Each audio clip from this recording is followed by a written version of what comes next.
What is up, YouTube? It is I, Alex, your host here at Great Whale Investing.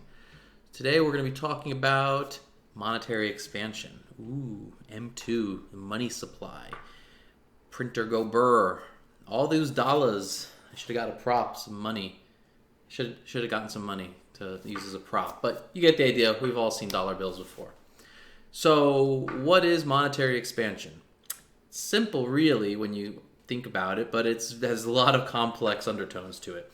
Today I'm talking about it combined with magic cards. What do they have to do with each other? Monetary expansion is where the government prints more money in cash.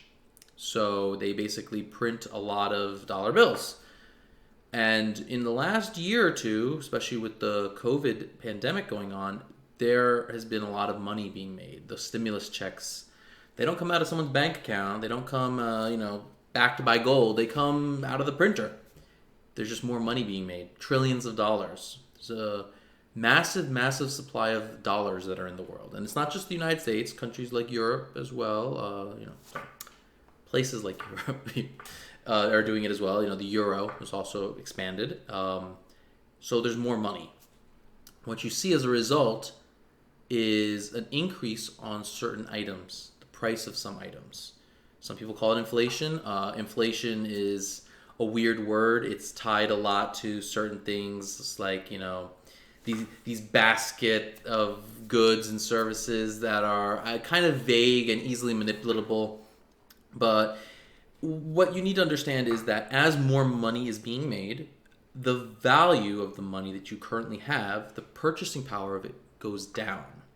So what you'll see is you see the price of lumber skyrocket, the price of gasoline skyrocket, the price of reserve list magic cards skyrocket, certain real estate in some places skyrocket, gold goes up, Bitcoin goes up. A lot of things are going up in price.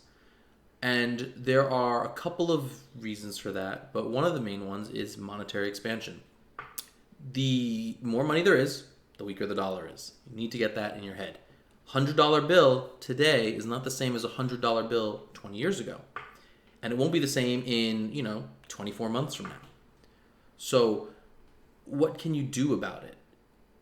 There isn't really a lot you can do about it if you are looking to move your money into more money. If you're looking to just save it. Basically, if you have $100 in your bank account and you leave it there, every year you have less than $100.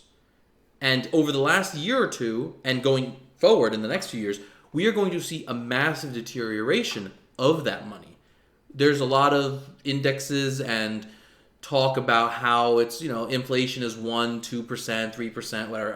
Anything under 5% is baloney, basically. It's make-believe. It's not the case. We're not going to see every asset, every single thing go up by 20, 25%. You're not going to see ramen noodles and bananas go up that much. But you're going to see certain premium things, real estate in expensive parts of New York and California, old vintage magic cards, alpha, beta, unlimited, sports cards, Pokemon cards, graded 10s, 9.5s, shadowless, first edition. All these things are going up because people want to protect their money. Once you have money, once you have wealth, the first thing you want to do is protect it. It's not go buy a yacht or a jet. The first thing you do once you've made a bunch of money is learn how to protect it, to ensure it's not stolen from you, robbed from you, deteriorated by the expanding M2 money supply.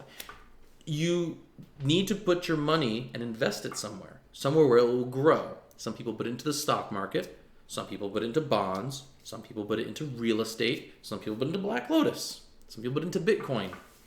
So what's the moral of the story here? The moral of the story is if you want your $100 and you want to leave it there because you know that in 20 years from now you're going to want that $100, you're going to want some of that $100, you're going to want more than $100, you need to find a way to use that money so that it grows. Leaving it in the bank, it's as if somebody, is going to the bank in the middle of the night and stealing dollars or pennies from it. And it's happening quicker now more than ever.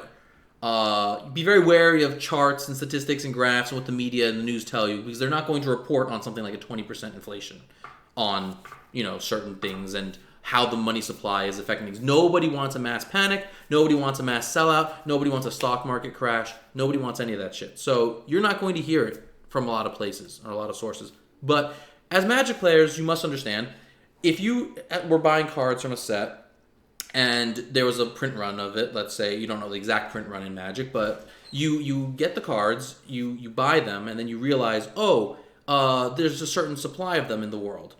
If it gets reprinted, you know that the price of those goes down. You know that the cards are worth less now that there's more supply. So the same will apply for money. It's not uncommon to think that if there's more money, there should be less value attached to it. It's just that simple. People aren't really prepared for the amount that is, that's coming out. There's not a lot of safeguards in place for that. But a lot of the more wealthy people are putting their money into other assets because they're hedging against that expanding money supply. So if you put $100,000 into Black Lotus or $100,000 into Bitcoin, what you'll have is after X years of monetary expansion, it's hedged against it. You're not as reliant on how much money is being made, or you're not as worried about it because the money is safe somewhere. It's safe somewhere where it's grown. There's a fixed supply. There's not going to be more Black Lotuses, and there's not going to be more Bitcoin. So your money is guaranteed to grow, or at the very least not be deteriorated away by inflation. So basically, if you want to protect your money, put it somewhere where it will grow. Maybe in real estate, maybe in the stock market, maybe in gold, Magic cards.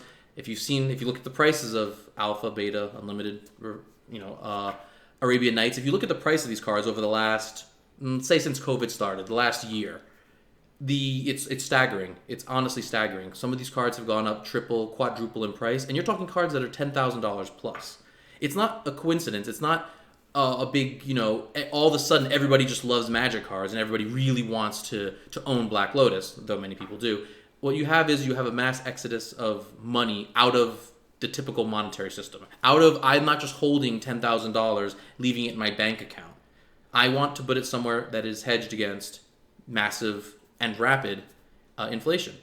So basically, that's it. That's the summation of it. Let me know what you guys think about it. What do you guys think about inflation, Magic cards, investing? What are your thoughts on? Do you think it's going to get worse? Do you think it's going to get better? Let me know in the comments. Thanks for watching.